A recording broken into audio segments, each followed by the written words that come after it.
Meeting. The first order of business will be the Pledge of Allegiance. I pledge allegiance to the flag of the United States of America and to the republic for which it stands, one nation, under God, indivisible, with liberty and justice for all. All right, now we'll move on to the roll call of members. Clerk will call the roll. Councilman Kincaid. Present. Councilman Campbell. Here. Councilman Coots. Here. Councilman Robertson. Present. Councilman Copeland. Here. Councilman Lamar is absent tonight. Councilman Fleming. Present. Thank you. Okay, thank you, Madam Clerk. All right, next up will be approval of the minutes from our previous meeting. Would entertain a motion. So moved. We have a motion to approve the minutes. Is there a second? Second. Motion and a second. Any discussion? All those in favor say aye. Aye. Those opposed? Minutes are approved. We'll move on to old business, and I don't currently have anything on the agenda for old business unless there's anything from council. Okay, then we'll proceed on new business then. First item I have up here is Resolution 2018-07, which is concerning an additional appropriation concerning public safety. This is for the fire department, so I'll have Chief Batts come up and introduce this resolution.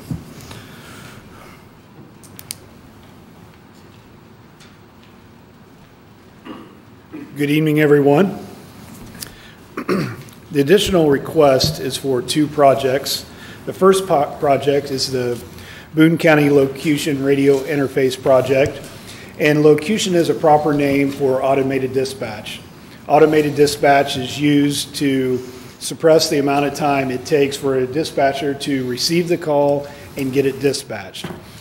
With our tone alert system that we have now, it takes up to 2 minutes to dispatch all the necessary fire departments to a run. Locution brings that number down in many cases to under 1 minute for dispatch. Some counties to our south and east use locution. Marion County, Hamilton County, Hendricks County, and Hancock County has the latest and greatest version of locution.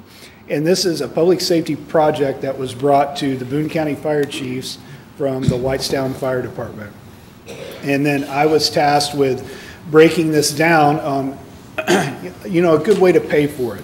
So to give you some numbers, the total locution quote is $174,555. That's a one-time payment, and essentially that's for software to be built in and installed into the Boone County CAD system, 911 dispatch. The annual maintenance fee will be paid for by the Boone County Sheriff's Office, and that total is $13,698. So that number is not reflected in this request, but the sheriff has agreed to pick up that amount, that yearly maintenance cost each year. Do you guys have any questions about locution? So, Chief, what departments would use the locution system?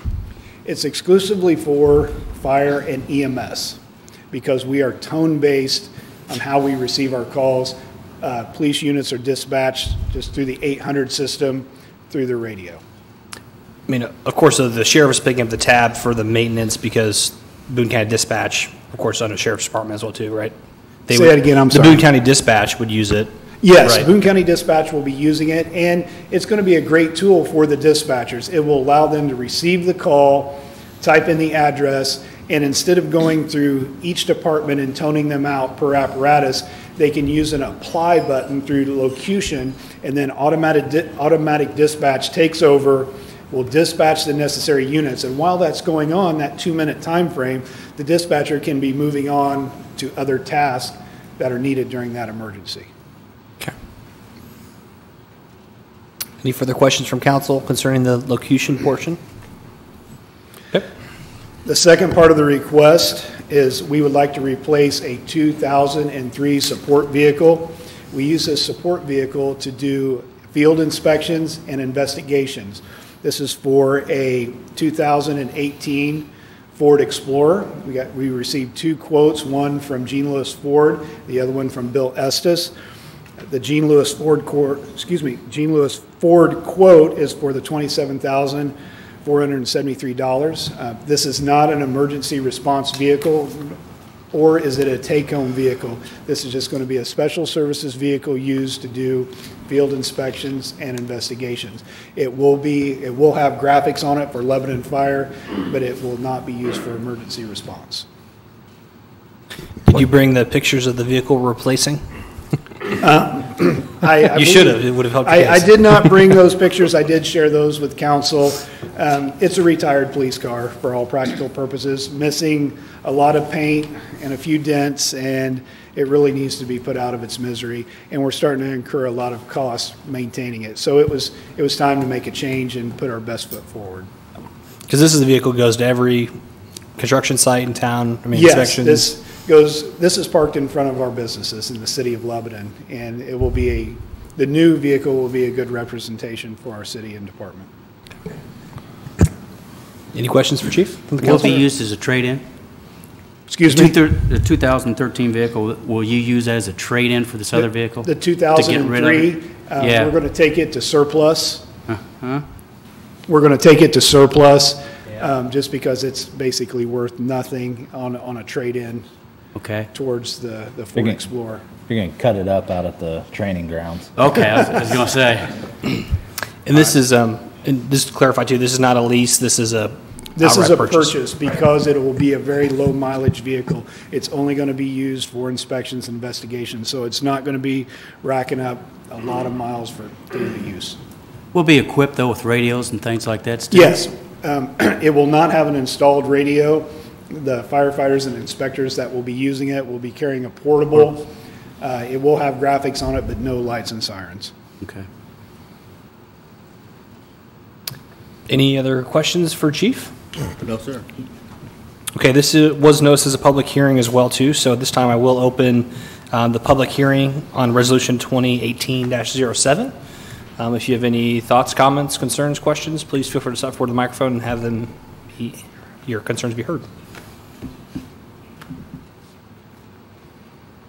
Okay, I will close the public hearing on Resolution 2018-07, and we'll turn it over to Rob to read.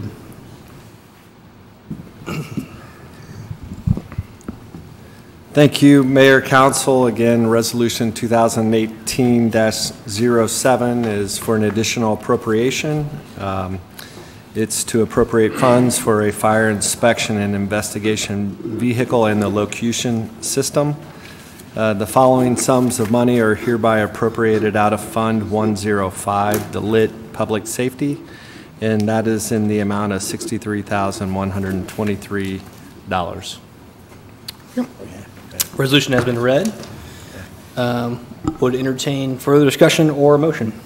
I move we approve Resolution 2018-07. We have a motion to approve. Is there a second? Second. Motion and a second. I think it was Mike or Dick. Dick. Okay. Whoever. We have a motion and a second for discussion. All those in favor say aye. Aye. Those opposed? Okay. Resolution 2018-07 passed unanimously. Thank you, Chief. Thank you for your consideration on this project. Just to give you a timeline on locution, we're looking at implementation sometime in early August. It takes about 4 months to install the software. Great. Thank you. This will be a great help to our public safety. Thank you, Chief. All right, next item up I have here is ordinance 2018-03, which is concerning a requested changes zoning from SF2, single-family residential, to PUD, planned unit development for the proposed Riley Ridge single-family residential subdivision. I'll turn that over to Ben Bontrager, Plan Department. Good evening, council members. I will take a little bit of time before we start on the actual project just to talk a little bit about the procedure or process for plan unit development. It's been a little while since Lebanon has gone through this process, so just a quick refresher for everybody here. Plan unit development is a special zoning classification. In essence, you rezone the property to PUD, and then you establish an ordinance that you essentially write the zoning standards for the development, in particular where they would vary from the underlying zoning district. So in this first one, for example, the property is currently zoned SF2, so those standards will apply except for where they write their own standard. So the first step is the ordinance that rezones the property to PUD and establishes those standards. The second step of the process is a plan commission process to approve a preliminary plan, and that will look through the specific design elements of the development, the project, road layouts, lot layouts, utility easement locations, et cetera, and then would also include any written commitments for things like off-site improvements like passing blisters or excel decel lanes or other things like that. So all those commitments will be made at the preliminary plan phase, and that's a process and approval by the plan commission. The third step, and I guess I'll also point out that preliminary plan acts as the primary plat for the project. So for a straight zoning project where there's a primary plat, that preliminary plan is that primary plat. And then the final phase then is the detailed plan or secondary plat. As they would then bring forward each section of the project, they would file that detailed plan or secondary plat for each project if they're phased projects. So that's the three phases. The step we're on right now is that step one. This is the PUD ordinance that will be before you tonight to establish the zoning and development standards for the project. So going to the specific project, this is for a Riley Ridge subdivision. I've got the outline of the property up here. It's about 25 acres, kind of an odd-shaped property. It's an infill. I would classify it as an infill project. Interstate 65 is directly to the west of the site. The exit ramp from southbound 65 into town on Indianapolis Avenue is just directly to the north. To the east is Clear Vista subdivision. It's got a stub street that stubs right here at the property line into this development. And then to the south is Riley Road and then the Prairie Heights neighborhood. So that gives you an idea where we're talking about the site. The applicant for this is Arbor Homes, and they are planning 85 lots in this neighborhood. And I will go through some of those details with you right now. Let me pull up my other. This is going to be a little hard to see, but this kind of gives you a gist of the neighborhood as a whole. North on this one map is actually to the right as opposed to up. So you got the long section of the development, but it's situated the other direction, so it fits. The stub street for Riley Road comes into this project right here, and then the main north-south road is actually Danielle Road to the south, extended to the north through the project, terminating with a cul-de-sac at the north end. So walking through then some of the specific, and I won't walk through everything, but they did have a series of development standards for the project where they varied from the SF2 underlying zoning district in particular, minimum lot area, lot width, lot frontage, the setbacks and lot coverages, and then the square footage for the homes. Keep in mind that these do establish a minimum standard, but for example, the lot sizes vary in size. So they have a minimum lot size of 5,500 square feet, but they vary all the way up to about 14,000 square feet. So there are a series of different lot sizes throughout the neighborhood rather than just all being at the minimum. Same with the lot width and some of those other things. On the architectural landscape side, let me scroll through this a little bit. Must be a little park. They do have a series of homes that you'll see here in a second. I'll just kind of scroll through so you can get an idea of a series of ranch and two-story homes that they're proposing for this neighborhood. You can see some of them here as I scroll through. As far as specific standards that are relevant here in the neighborhood that would be of interest, there's an anti-monotony standard such that the same home elevation couldn't be built next to or across the street from an existing home elevation, so you won't get a row of 3 or 4 homes that are exactly the same elevation. On corner lots, they're required to have a minimum of one window for a ranch or 2 windows for a 2-story on the side of the home that faces the street. So we'll be getting some additional architectural elements on that side that faces the street. Masonry requirement, they do have a masonry requirement for at least 50% of the front elevation, or with elevation to the front porch, will be a minimum of 30%. So you will see a little bit of masonry on every one of these homes. And one that we worked with them, this is not a typical requirement that in this first-time home buyer market that you see, but we did work to require side gable overhangs on all homes. You'll see actually like on this home elevation that I have up here on the screen, if they'll put it back up, typically you'll see, you can kind of see my cursor on the side. On their typical home, they do not provide those side gable overhangs, but they will have 12-inch overhangs on both sides of the home, or where there's brick, it'll be 8-inch overhang. In terms of landscaping, they'll obviously be doing street trees in the neighborhood as required per the ordinance, at least 1 per home lot, and on corner lots there'll be 2, 1 on each street frontage. The actual lots themselves will have 2 front yard trees and then 8 shrubs and a foundation planting bed. And on corner lots, they'll add an additional tree in that side yard. So you will see significant landscaping on each one of these lots in the form of street trees and lot trees. And they've also provided some additional buffers along the frontages of the neighborhood. For example, along the west frontage where it's adjacent to the interstate, they're going to be doing a significant evergreen buffer along that to provide some sound and visual barrier from the interstate. That kind of walks through the general overview of the project. As I said, this is the PUD ordinance that establishes those standards. And then the specific design elements of the project we will iron out as with the next Plan Commission approval. But I do have the applicant here tonight.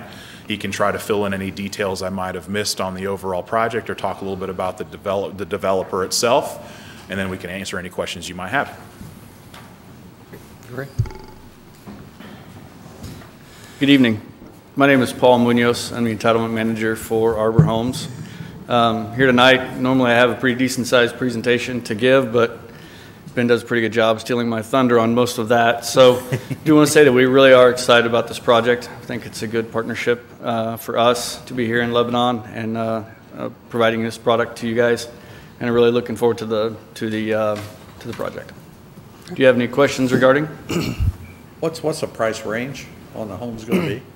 Sure. So for 2017 as a whole for the company, our average was $191,500. So I'm guessing we're probably going to be somewhere in that range.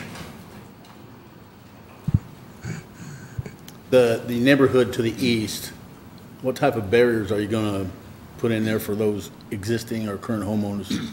Okay, so Clear Vista? Yes. Okay. Starting from Riley Ridge at the front all the way around that barrier, actually pretty much all the way around the entire property, we have put in place at least a 20-foot wide, what we call a tree preservation area. So any of the natural plantings that are in through that 20 feet all the way around that property are going to continue to stay. We did have a meeting, Mr. Lasley and Mrs. Endicott were at the Plan Commission meeting. Their property's back up to the triangle common area that's back towards the back where we're going to have our pond and our walking trail. They did express some interest because there was not a buffer in between their property and our property. There wasn't any trees or anything in place. And we did have where we were planning on putting in a natural buffer of evergreen trees through that one section. We met on site and kind of discussed a little bit about that. I think we've come up with a little bit better idea where we're actually going to fence that one section in right there behind both of their houses since it backs up to a pond. Both of them have grandchildren and things of that nature that they did have some concern about, and the proximity from their house to that area was pretty small with no natural landscape buffer. So we did agree to take care of that for them, and hopefully that takes care of their issue, and he seemed to be pretty satisfied with that. Who takes care of the buffer going forward? We will, Arbor will, because it will be on our property. So from the time that we start through the construction process up until the last house is being built, it will be our responsibility. From that point forward, it will be the responsibility of the HOA. Okay. So yeah, they will have to maintain that. Is there a maintenance fee for that HOA? There'll probably be a fee associated with the HOA. Exactly what that is, we won't know until it's established. When we start looking at how many lots we've got and what kind of costs are going to be associated with maintaining the common areas. Mm-hmm. So mowing and pond maintenance and things of that nature. We do normally, right off the bat as we are starting the land development phase, we'll go through and try to mark any dead, dying, or diseased trees and go ahead and clean those out at that time, just so we don't have to worry about in the future any one of those causing an issue. Thank you. With these lots, is there any customization with people that buy the home you guys are building, right? They can customize a little bit to it on the well? Sure. So on that angle from the exterior of it, mm-hmm. as you were kind of seeing, flipping through those, we have probably about 12 different homes that we're planning on building in that area, 10 to 12. And each one of those has anywhere from 4 to 6 to 8 different elevation opportunities. So not only siding choices, you can do a third car garage, 2-foot extensions on the sides, covered porches, bump outs on the back. All of those are considered, plus you have different colors of brick, different types of siding. Rather than just horizontal, you have vertical, we have cedar shake, some of those types available. So really in the fact when we do have an anti-monotony clause in there, that is kind of to protect ourselves to an extent, but we do have so many elevations, it's pretty rare that you come across the same one more than a couple times through a neighborhood. Okay. This question might go back towards Ben a little bit more too. So with that being so close to the interstate, is there going to be any kind of wall built by the state or by the builders?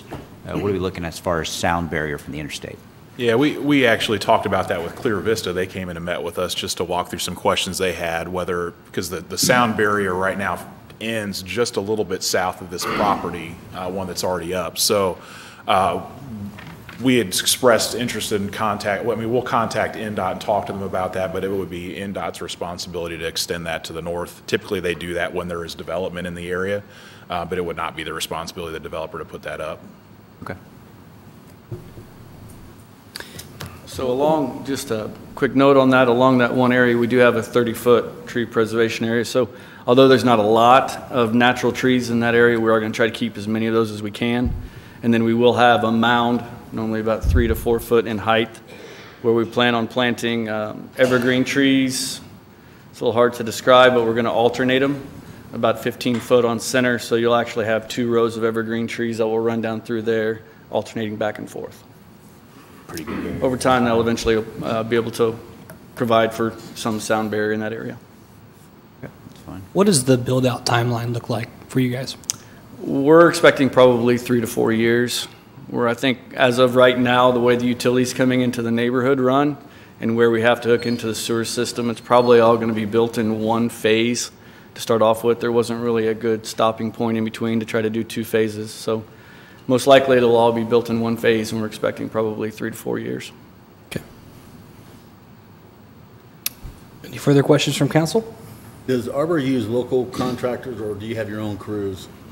We use local contractors when we can find them. Sometimes that's a little bit more difficult to be able to provide the time management that we need and the scale to which that we would need somebody to be there.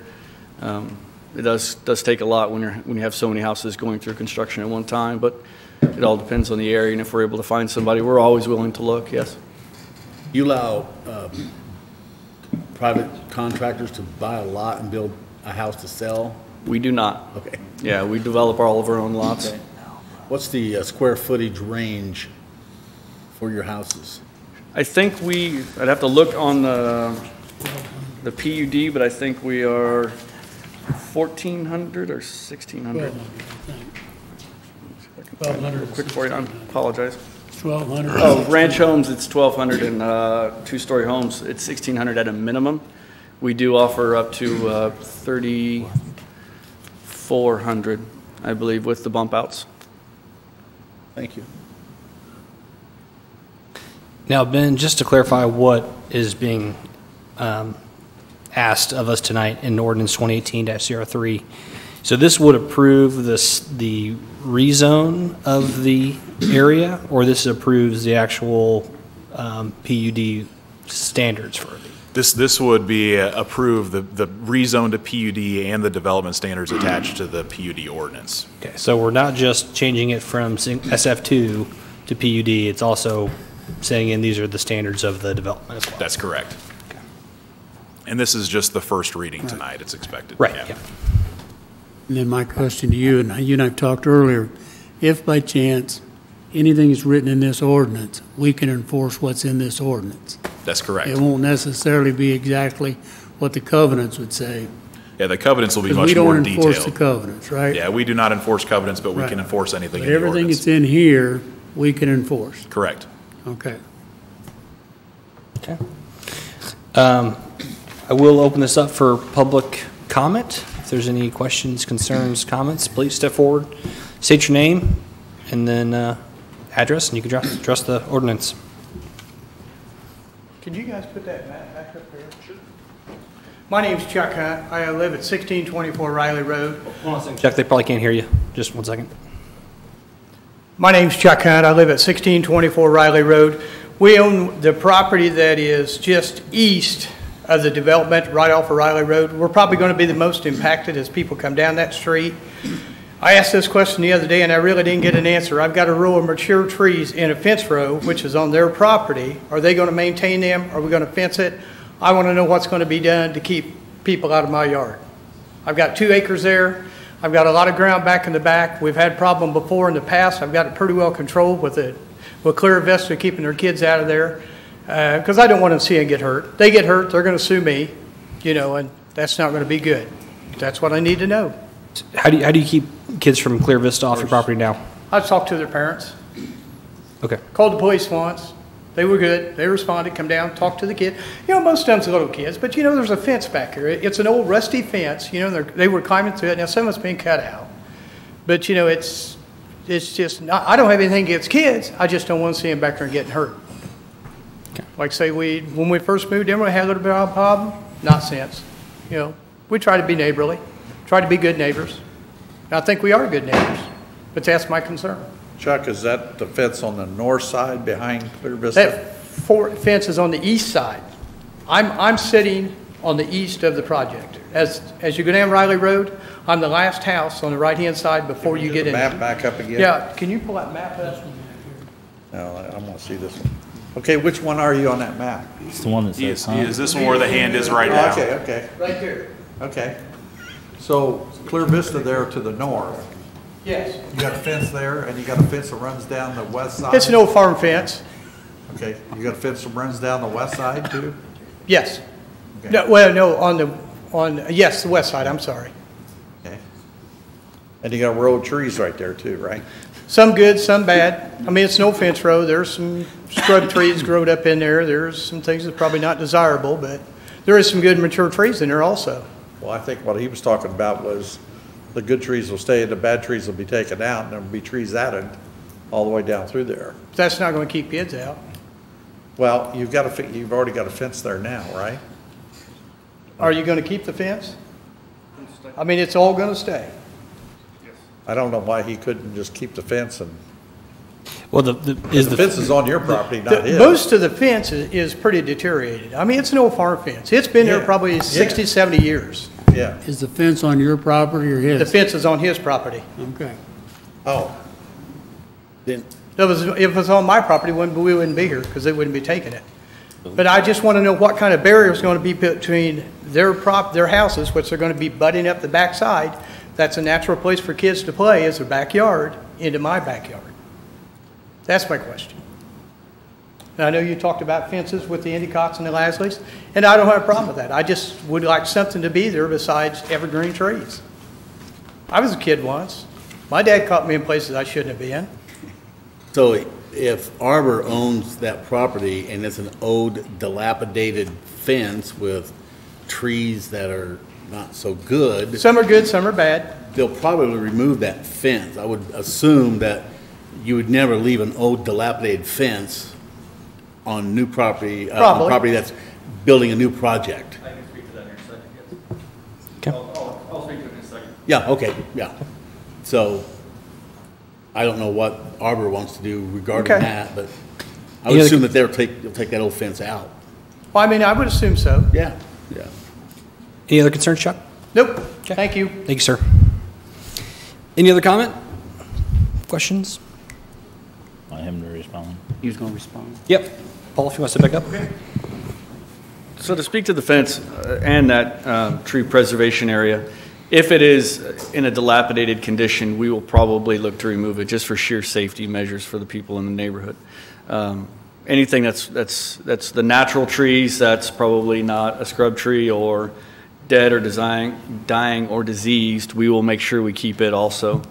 We will probably try to see about going through and planting some trees, but because of the growth through those areas, you know, it's not always guaranteed that those are going to grow and how big they're going to get and how long that's going to take. But that tree preservation area is there, and it is 20 feet wide, so we do have the opportunity to plant pretty wide through that area if we need to. I think it'll all just kind of come down to a time when we get to have our landscape guys get in there and really be able to take a look at it and see what does need to maintain and what does need to stay and what probably needs to be removed. But as much of it as we can keep there, we plan on keeping. And so just to clarify too, so you'll have the house with the backyard and then 20 more feet between. Yes, so you'll have the house pad that sits there, and then you'll have a backyard that'll slope to what is a drainage easement, normally about 15 feet wide, and then the tree preservation area starts from the end of that further back. So it is another 20 feet on top of what would be considered a normal lot. Okay. Yeah. So Mr. Hunt's request is, or concern is, children getting on his property, but the fence isn't going to be there, so they're not going to be getting injured on the fence. That's going to be gone. Yes, if there's sections of it that are from post to post that are probably okay, we may consider keeping some of that, but for the most part, if it's dilapidated and falling down, we will probably remove it for safety reasons. It's been there for 60 years. It's not It's gonna probably not very going to be in a good. whole lot of good shape. Okay. So, does that answer your question, Chuck? Not really. Not really. Well, I get- You sit there and you deal with the costs, you deal with the houses, nobody's come to see me. And I talked to Matt about it, I talked to Corey about it, I talked to John Lasley about it, and I'm just wanting some kind of barrier between there. I don't think trees is the answer. You can't tell me you can put them trees close enough the kids can't walk through there. I think Not going to be that, hard No, to sure. deal with. No, and I understand that. To speak to why we never approached him is because at the Plan Commission meeting, it was our understanding that he was wanting to know if the tree preservation area was going to stay and whether or not those trees were going to continue to be maintained. And we said, yes, it was at the end of the meeting. Mr. Lasley approached us because there was no barrier behind his property. That's why we chose to reach out to him and meet. We were unaware that the tree preservation area was not what Mr. Hunt's overall goal was. So we'd be happy to probably meet with him after this and see if we can't discuss something that works out for everyone. And I don't have a problem with that, I really don't. Okay. Yeah. Thank you. Now, just from my perspective, sometimes I understand the inclination to put up fences everywhere, right? They always say, right, good fences or tall fences make good neighbors, right? But, as we're doing infill here, right, I think, having natural barriers, I think that's, I think from a city beautification preference, I think that's our preference, but we understand certain circumstances may require a harder barrier there. But. And we understand that. We try not to, as a company, try to fence off all of our neighborhoods from everyone else around us. If it's like kind neighborhood, such as Clear Vista or something like that, we try to make sure we're preserving any kind of natural barrier that was there. We felt that the tree preservation area along Mr. Hunt's property was adequate. But if that's not, we can definitely meet with him and see if we can't come to a conclusion on something that might be. Because this is really more functioning as almost an extension of Clear Vista, right? it was, and Ben, you could probably speak to the history of the property, but Yes, sir. the road was stubbed to be added more houses, and it just didn't ever happen, right? That's correct. Okay. Do you guys have a question? I think he just answered. Okay. We would meet with Mr. Hunt and kind of discuss it, and that was Okay. what we were looking at. Sure. All right, we'll have Rob read ordinance 2018-03 on first reading. Thank you, Mayor, Council. Ordinance 2018-03 is an ordinance amending ordinance number 07-16, the Unified Development Ordinance for the City of Lebanon. As Ben indicated, the Plan Commission considered this petition, 18-2, and the real estate is described in this ordinance as Exhibit A. The commission then forwarded it, after a public hearing held on February 20th, a favorable recommendation to this council of a vote 8-0 in accordance with Indiana Code. The Secretary of the Commission certified that action, and then as described here in the ordinance, this would be referred to as the Riley Ridge PUD District. And the development is all set forth, and the standards, or the actual single-family district and the development standards are all set forth in about 4 pages set forth herein. The concept plan is set forth in Exhibit B, and then you will see some various floor plans that are set forth in Exhibit C. Okay. Ordinance 2018-03 has been read on first reading, and that will be up for a final vote on our next council meeting on March 12th. Okay. Thank you, Paul. Thank you. Thank you. Okay.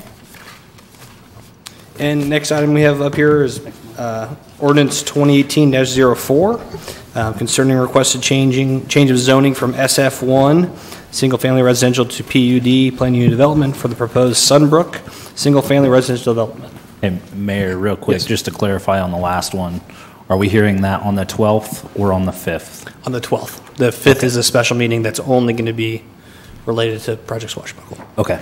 Yep. Perfect. Thank you. Just also to reiterate too, some of these specific design elements like landscaping, fences, we'll work all those out and make sure we get those addressed by the Plan Commission meeting for the preliminary plan. Okay. All right, moving on to the second one. This is another PUD. We're up in the northern part of the community. If I can pull up the map for us here, we'll take a look. This is about 54 acres. Witt Road is directly to the west. 250 North is directly to the north. And then to the east is the CSX rail line, and then you get into the back of the Walmart, some of those other duplex neighborhoods, and then to the south is the existing single-family residential neighborhood. You do have a series of larger lot, single-family homes that border this property on both Witt and 250 North, so this is, again, a very interesting, unique property boundary here, where we've got a number of neighbors that border the property. This is, the applicant is Sunbrook Development LLC or Gradison Development. The applicant is here tonight, and they are developing this site for Ryan Homes. This is about I think it's 208 lots, if my memory serves me correctly. Yeah, 208 lots. Very similar type of development to the last one we just looked at. I will pull up the overall site plan here so we can take a look at that as well. Scroll down and find this for you here. You have to bear with me because this computer is about as old as I am, so it's not working very well anymore. All right. Get motion sickness watching that on the TV. So again, we're looking at to the side. So in this one, north is to the left. So this represents the neighborhood. Everything you see in the brown color would represent lots. Blue is obviously water, and green is the common areas or the amenity areas that are part of the residential neighborhood. Walking through some of the specifics again of the development standards, very similar to the last one. They looked at those same development standards, the lot area, width, frontage, setbacks, etc., in order to come up with a series of standards that's appropriate. Again, reminding you that these are the minimum.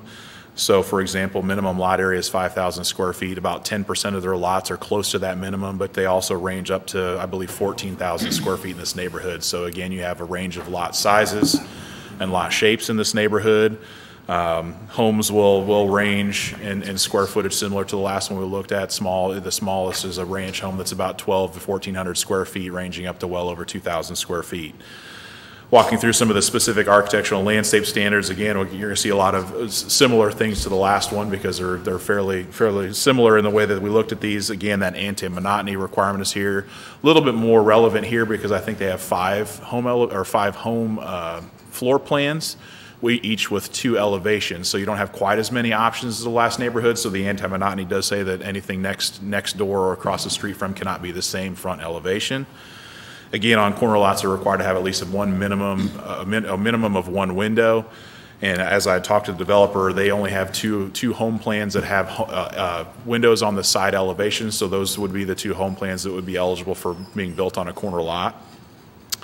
There is not a mason requirement in this neighborhood, and I'll let the applicant talk a little bit about the design of the homes. They are a unique design that typically would not include masonry for this type of design, but they have included a number of different architectural elements to the homes that add to them. And this is if I pull it back up, this will give you an idea, and I'll let them kind of walk through what some of those design elements are, but you can see some additional architectural detail in the gables. Garages all have windows. There's different vinyl siding materials, changes in design and color, so they'd have added quite a bit of design to the front elevation.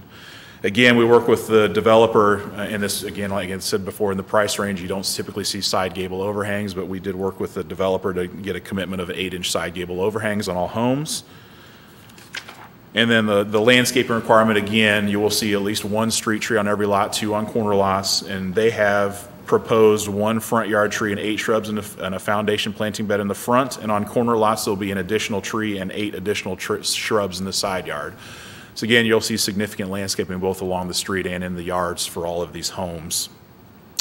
And they are proposing perimeter landscaping where appropriate. And if we go back to the, I'll go back to the site design here and point out, they did design the neighborhood. It did work out from a drainage perspective. As we talked about, there are homes, for example, along Witt Road that will back up to this neighborhood. They did propose their common area and detention along that, so there is a buffer between many of the homes and those homes on Witt Road. You will see that there is some areas where they'll be adjacent to existing homes, either on 250 or to the south, but they did try to make sure to design their detention such that they did provide some buffer.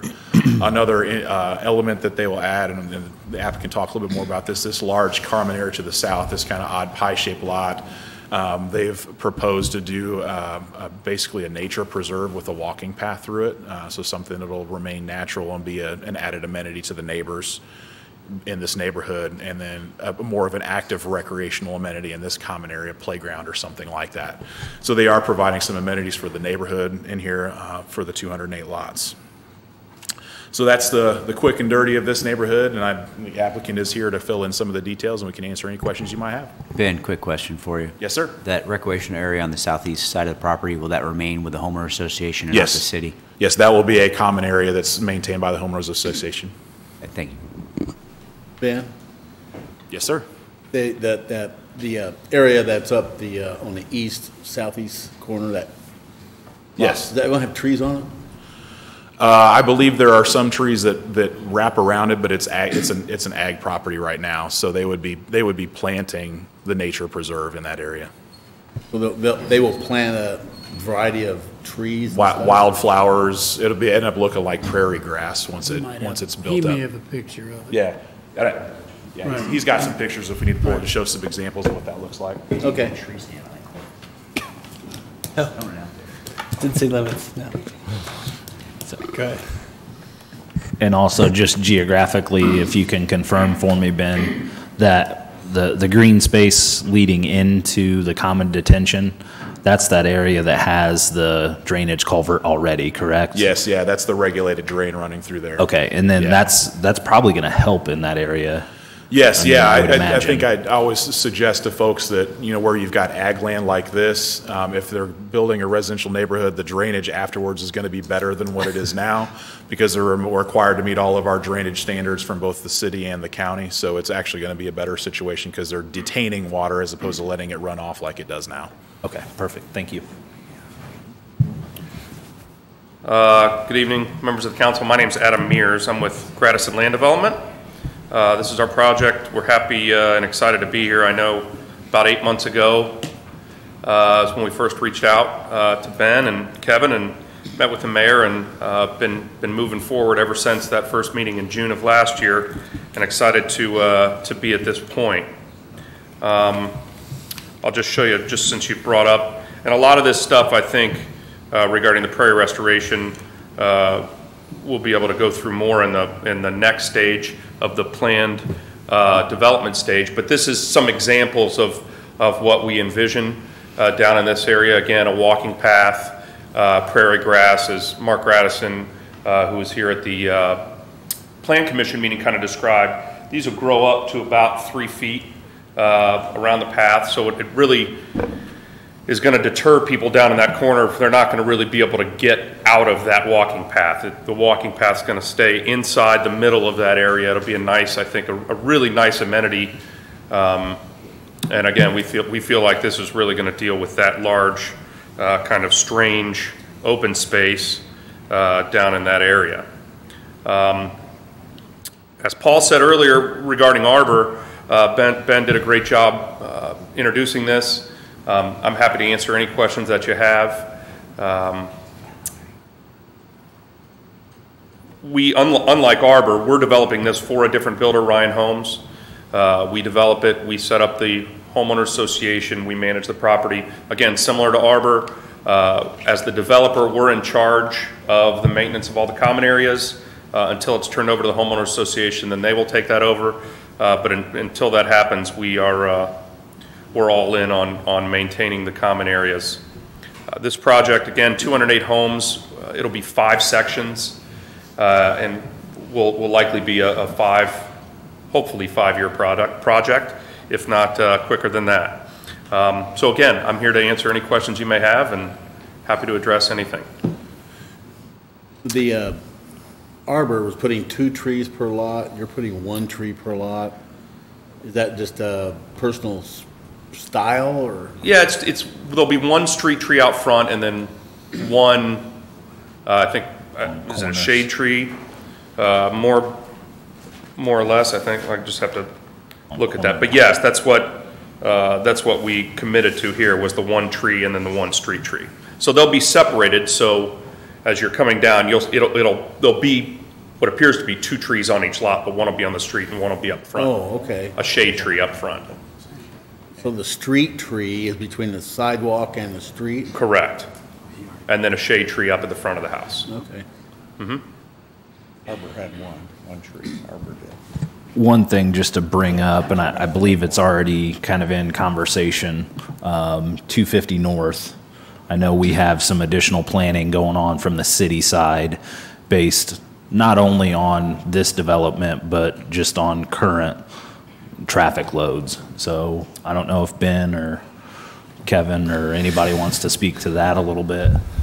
Yeah, I know from our perspective, and Ben, you can chime in, we were asked at the, initially, our TAC meeting for the zoning ordinance, we were asked to get not necessarily a full traffic study, but some information on traffic. We did that, and then at the TAC for the proposed development plan, we were asked to do a full traffic study. We've already, I think that afternoon, had A&F Engineering engaged. They're doing the full traffic study.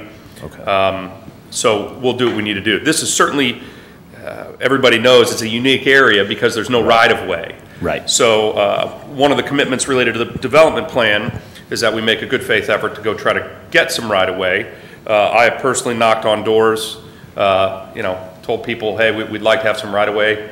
It's a difficult pitch. Hey, we'd like to have some of your yard. But we're doing our best to do that. We've again worked with Kevin. I think one of the proposals was having to escrow some money if we're not able to get some right away and for when it does. But we understand the traffic study is going to say what it is, and we're committed to do what we need to do. So, but if you have any other comments about that, either. Nothing specific, but we are, one other additional element, so both of the roads not only have right-of-way, but they're both in the county right now, too. So I know there's been some preliminary discussions about what happens with maintenance of those roads moving forward, and there's nothing committed to yet, but we are talking about that. It's a little bit of an interesting situation to have a residential neighborhood in the city and then the roads in the county, so we're trying to work through some of that as well. Perfect, yeah, and I just more wanted that kind of on the record and make sure people knew that we've identified, obviously, 250 is a hot area right now, both from vehicular traffic as well as pedestrian traffic, right? So that whole corridor out there is definitely in the study zone. So, any further questions? We anticipate having, sorry, Mayor, we anticipate having the traffic study about a week prior to the Plan Commission meeting for the development plan. So we'll have that in. I'm sure we'll have conversations, as we've continued to do with Kevin and Ben, to discuss what needs to be done there, and we'll make sure to incorporate those recommendations perfect in our development plan. Yeah, and thank you guys for stepping up to the plate and doing that part of it as well. I think that's great to that partnership starting. Yep. All right, we'll open this up for public comment. If you want to step forward, again, state your name and.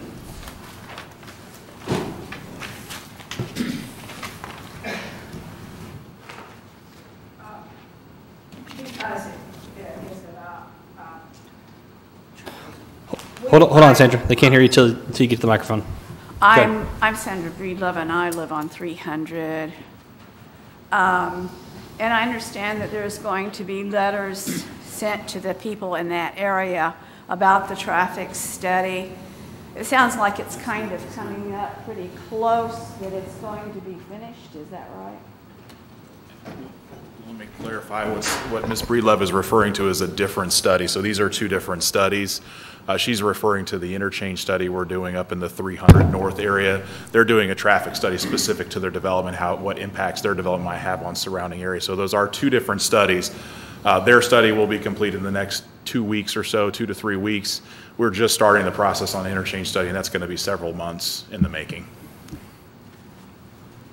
Okay, but we're going to be getting letters in that area about that. That's what I About the understood. interchange study, yes. Okay, well, it's just the next road west of 250, so Yep. that's going to be. Yep. Thank you, Sandra. Any other, thank you. Any other questions, comments, concerns? Okay, we'll turn it over to Rob to read ordinance 2018-04 on first reading. Thank you, Mayor, Council. This is, again, ordinance 2018-04, which is amending ordinance number 07-16, the Unified Development Ordinance for the City of Lebanon.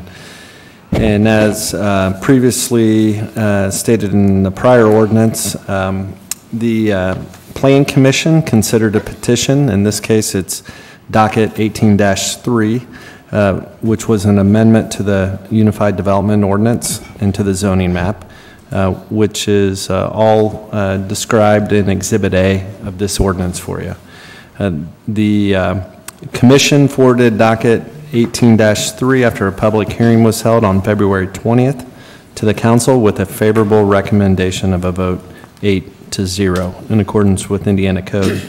The Secretary of the Commission then certified that action and sent that to the council. This UDO and official zoning map would be known as Sunbrook Plan Unit Development. On Exhibit B, as been discussed, is the concept plan, and on Exhibit C of this are the architectural standards. And one of the things that I neglected to state, but Ben stated earlier, is that where these particular ordinances do not address a specific standard, the standard UDO shall apply. And I think Ben referenced that earlier in his discussions. So there you go, first reading. Okay. I did want to clarify one thing I forgot. There were some amendments to the ordinance that I worked out with Mr. Shine after the Plan Commission meeting, and I think I sent you an email explaining that. We worked to make a few minor amendments, so there are two copies or two drafts that you guys had available to you. One was the ordinance that was forwarded to you from the Plan Commission, and one was a revised draft that included those changes we made since that time. So at the next meeting, depends on the motion clearly, but you would want to, your motion or recommendation would have to include the amendments that were made by staff and legal staff as part of the changes from the Plan Commission draft. Okay. Write that down. Thank you. Ordinance 2018-04 has been read on first reading. Again, we'll take that issue up again at our next regular scheduled council meeting on March 12th.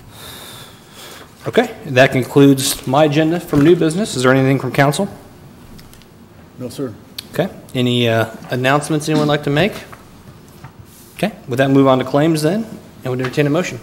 Make a motion, we pay the claims? We have a motion to pay the claims. Is there a second? Second. Motion and a second. We're in the discussion. All those in favor say aye. Aye. Those opposed? All right, claims are approved, and we entertain a motion to adjourn. Second. We have a motion and a second. All those in favor say aye. Aye. Those opposed? All right, we are adjourned. Thanks for watching.